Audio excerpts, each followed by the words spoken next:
Hello and welcome to the Daily Dose. These next couple weeks we are going through a series called I'm Going Through Some Stuff. And to be honest, these are really hard for me to talk about. Why? Because it's hard stuff. It's real stuff. It's life stuff. And in one way or another, I feel like we've all dealt with most of these in one way or another. And due to the depth of these things, it kind of feels like I barely made it out alive. Not necessarily that I came out the other side an expert or anything. But a bonus lesson for today already is that leadership is not synonymous with expert. A life of faith is all about messy people leading messy people.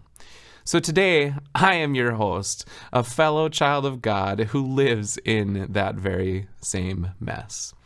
And I honestly think that is so powerful because at the center of it all, don't we all just want to know that we're not alone? Well, to start, you are not alone. Today we're talking about financial problems. Shortly after college, I found myself living in Fargo. I didn't really know why I was there yet. I didn't really know anybody. I was isolated. I was in debt from college and from being a so-called adult, not having any skills and tools and knowledge that I needed to make good financial choices. I didn't really have a job other than some cash flow from helping people with their health and wellness. I was yearning for a church home and to be able to work in the church again, but I was in Fargo and I didn't have those things, and I wasn't even sure why I was called to be there yet. This is the time I finally found a church in Moorhead. They had a worship arts director. You may know John Dahl. But they just had their organist retire, so I applied an audition to become a very part-time music director, specifically in the traditional services. My soul was filled again to being able to work in ministry and having a community in Christ. But 10 hours a week doesn't pay the bills, let alone the bills that I had to pay from the past. I took a job as a bartender to help fill that paycheck out, and I loved that job as well. Bartending is a ministry in itself. Now I was working early mornings in the church and late nights serving people, and I still was so far behind on loans and credit card debt. I wish I had a sexy answer on how I got it all figured out. It took a very long time, and it was so hard. I had help from friends and family and had to say no to things that I wanted to do. I took classes and courses, some of them being Dave Ramsey and Vishen Lakhiani. I read books like The Richest Man in Babylon and I Will Teach You to Be Rich. I'm still waiting on the rich part. These are just a few of so many. I was hungry to learn and to be better. All of the resources were so helpful, but the greatest lesson that I learned through them all is about intention. The least resistant path in life is not going to lead to success in anything you do, especially money.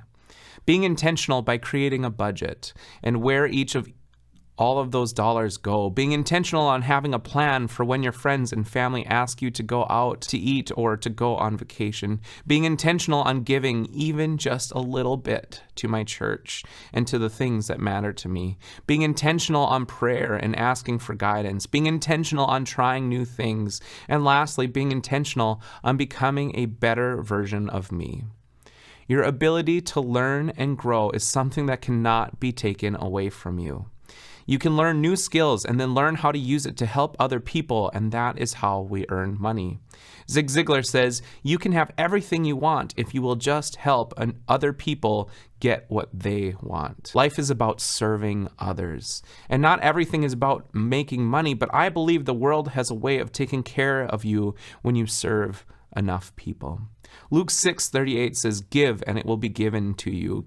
Good measure, pressed down, shaken together, running over, will be put into your lap. For with the measure you use, it will be measured back to you. Not only does serving others create opportunities for you, it also changes your perspective, taking us from a victim mentality to a heart of service, a heart for others. Look, friends, this is hard.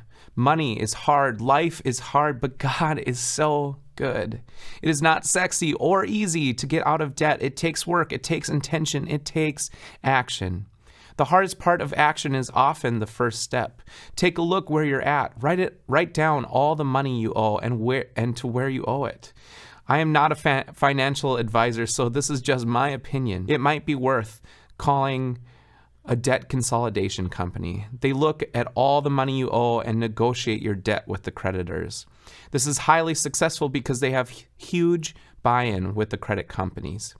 They will get your balance highly reduced and set you up on a payment plan that works for you. There are some great companies out there now. Know how much you make and what expenses you need to live, like rent, mortgage, electricity, groceries, and then delegate that money you have after the necessary expenses to reducing your debt. Trim the wants that you can, like eating out, buying things from Amazon because they look cool, and trips. Find ways to help others. And lastly, even if it's $1 or 10, give to your local church and other ministries. I truly believe that God blesses us when we get outside of ourselves. Giving my $10 a month when I was struggling to keep my lights on blessed me, and I know it will bless you too. And finally, just remember, you are not alone. Your church loves you. We love you. And you have friends and family who have gone through this, who are maybe going through it right now. Ask for help. Be vulnerable. And we can make it through this together. This is not a curse or a punishment for you. It's not by God. It happens to so many of us. God is with you and will see you through it. God bless. Thank you so much for joining us today. If this is something that helps you or could help your friends and family, hit the share on Facebook, hit subscribe on YouTube, and invite your friends and family to watch on television along with you. Take care.